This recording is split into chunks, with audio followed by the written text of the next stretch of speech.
Hey Steelers Nation, buckle up because we've got a lot to unpack about what's going on with our team right now. The Steelers are heading into another crucial matchup against the Bengals. And even though it feels like we've said this before, this game really might tell us who this offense actually is.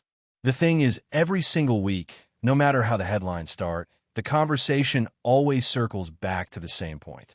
You can talk about the defense, you can talk about special teams, but sooner or later, we all end up talking about Broderick Jones. That's just the reality of this team right now.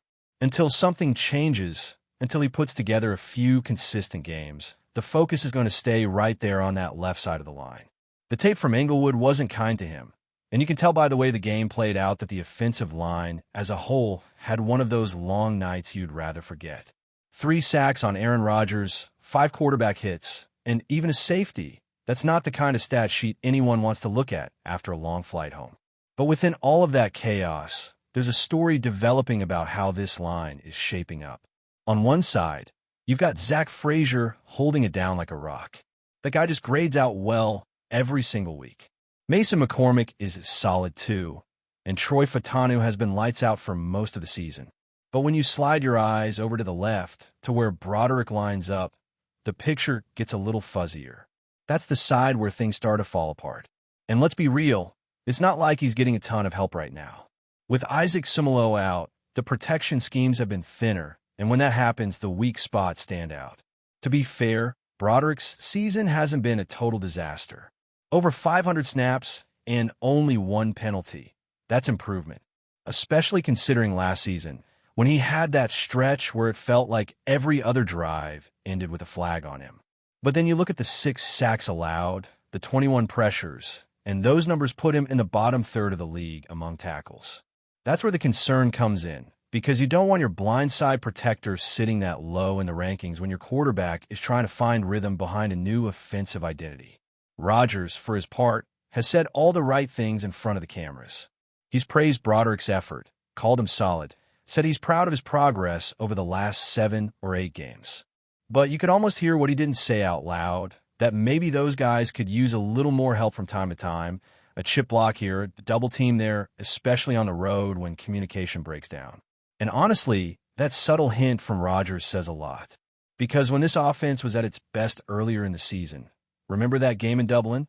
They had those big formations out there. 6-man fronts, sometimes even 7.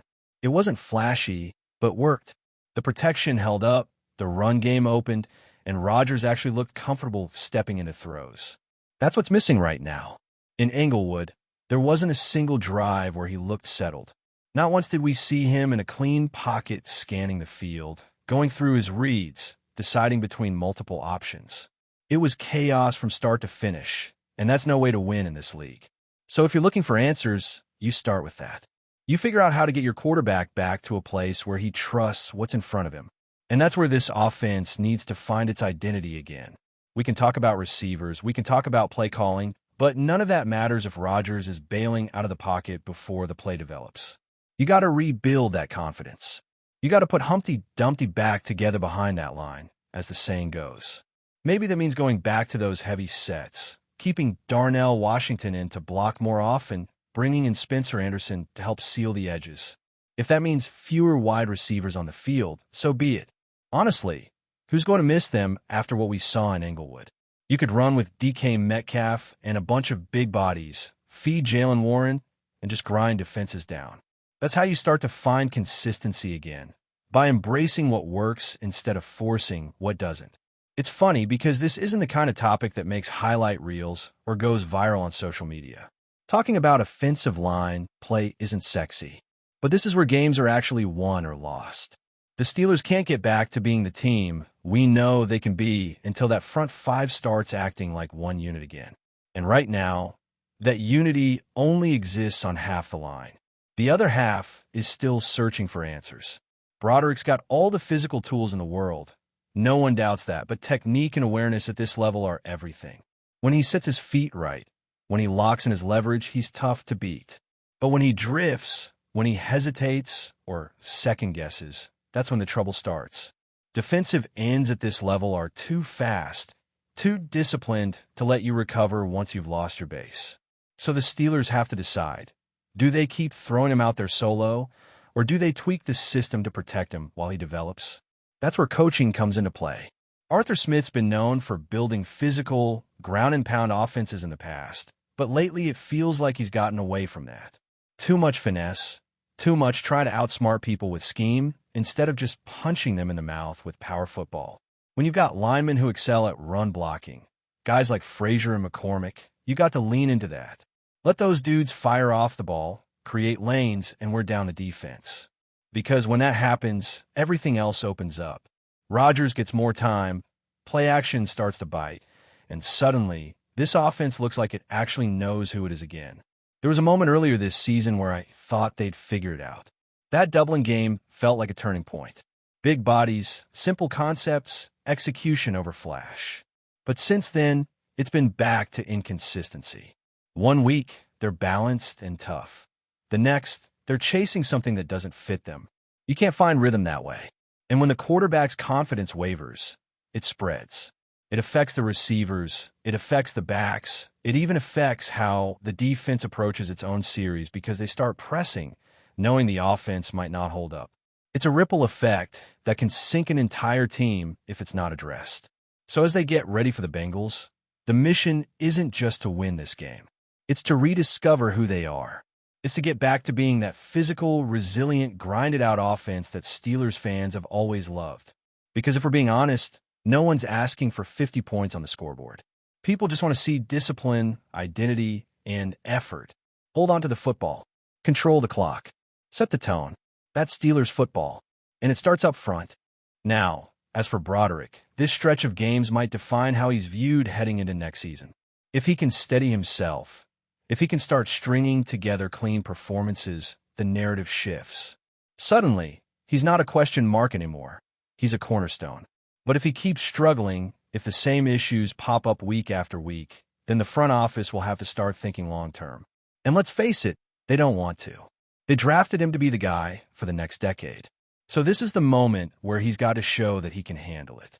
He's got to block out the noise, stay healthy, and lock in. Meanwhile, Rodgers has to meet him halfway. He can't keep panicking the second the pocket collapses. He's too experienced for that. He knows how to manipulate defenses with cadence, how to shift protections, how to call for chip help when needed. That's part of being a leader. So this weekend, all eyes are going to be on how those two operate together. Because when your quarterback and left tackle are in sync, everything else just feels smoother. The rhythm comes back, and suddenly the whole offense breathes easier. That's the goal heading into this next chapter of the season.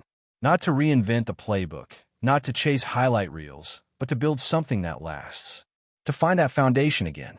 Because when you look at this roster, when you see the talent that's actually there, you realize the pieces are good enough.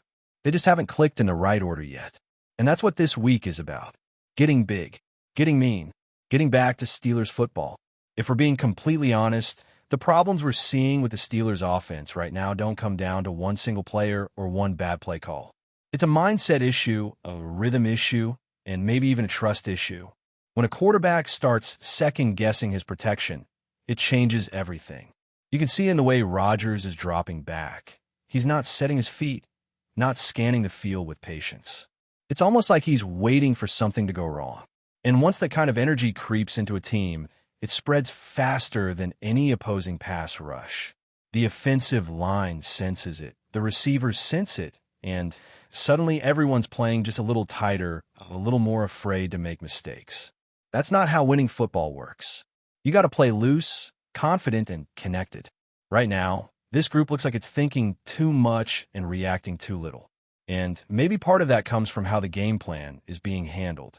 There's been a lot of talk about whether the lack of a consistent run game is because Rodgers keeps checking out of runs at the line, or because Arthur Smith just keeps dialing up pass after pass. Honestly, it's probably a mix of both. Smith is a structured guy. He loves scripting his plays in advance. But sometimes that structure turns into stubbornness. It's like no matter what the defense is showing, he wants to stick to the plan he built on Wednesday instead of adapting to what's actually happening on Sunday. We saw that in Englewood, deep in their own territory. Instead of pounding the rock and giving the offense some breathing room, They trotted out formations that made no sense for the situation. Caleb Johnson was out there instead of Jalen Warren or Kenny Gainwell, and the drive died before it even began. That's not a talent issue. That's a rhythm issue born from overthinking. The crazy part is that the pieces for a strong ground attack are already there. Jalen Warren runs with heart, vision, and balance. Gainwell has the burst to keep defenses honest. This isn't about personnel, it's about commitment. Rodgers even said it himself. He wants to see Jalen getting more first and second down touches, maybe even staying in on third downs. That's a quarterback practically begging his coaching staff to simplify things. And when your leader on offense is sending that message publicly, it's not something you can just ignore. The Steelers need to listen to him, not just because he's Rodgers, but because he's right. You can't build rhythm through the air if your quarterback never feels settled, and the best way to get him comfortable is by leaning on a run game that keeps the defense guessing. And this isn't about turning into a ground-and-pound team forever. It's about rediscovering balance. Right now, they're out of sync. Too much spread, too many long-developing plays, not enough time for the fundamentals to take over. The Steelers need to line up with some weight on the field, extra tight ends, heavier sets, motion that confuses defenders, and just start punching defenses in the mouth. You don't have to throw 50-yard bombs to dominate a game. You just have to control the pace. That's where identity comes from. When this offense gets big, it not only helps Broderick Jones and the rest of the line, it helps the quarterback find rhythm, and it gives the defense a chance to breathe between drives.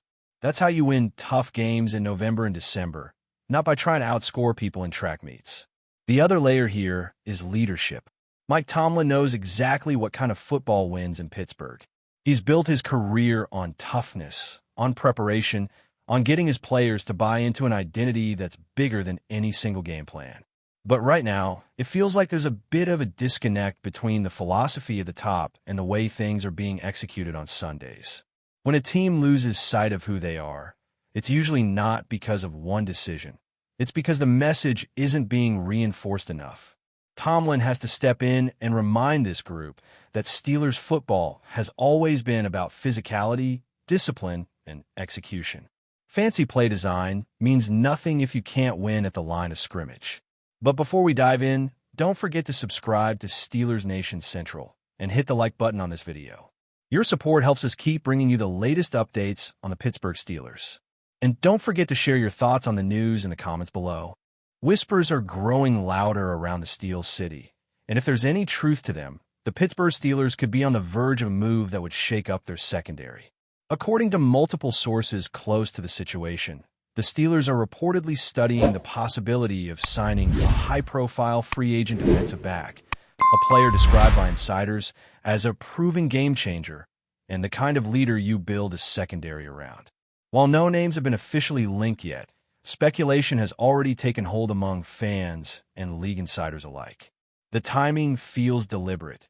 The team's front office has been quietly evaluating options after an uneven stretch that exposed some cracks in the defensive backfield.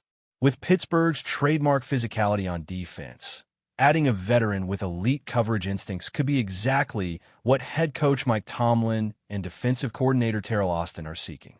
The Steelers have historically been careful with splashy mid-season acquisitions, but this one seems to have momentum.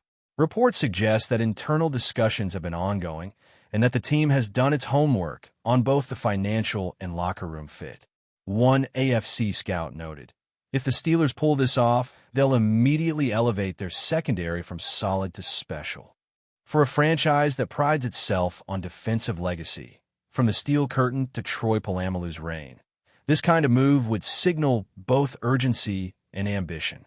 The rumor mill has already lit up social media, with fans dissecting every clue, every roster move, every post from players' accounts. One thing is certain, something's brewing in Pittsburgh.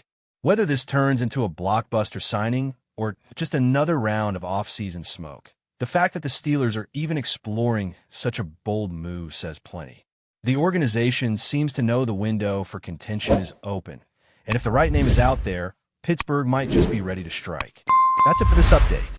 If you enjoyed the video and want to keep receiving exclusive news about the Pittsburgh Steelers, make sure to subscribe to Steelers Nation Central and give this video a like. We always look forward to hearing your comments and opinions. See you in the next video.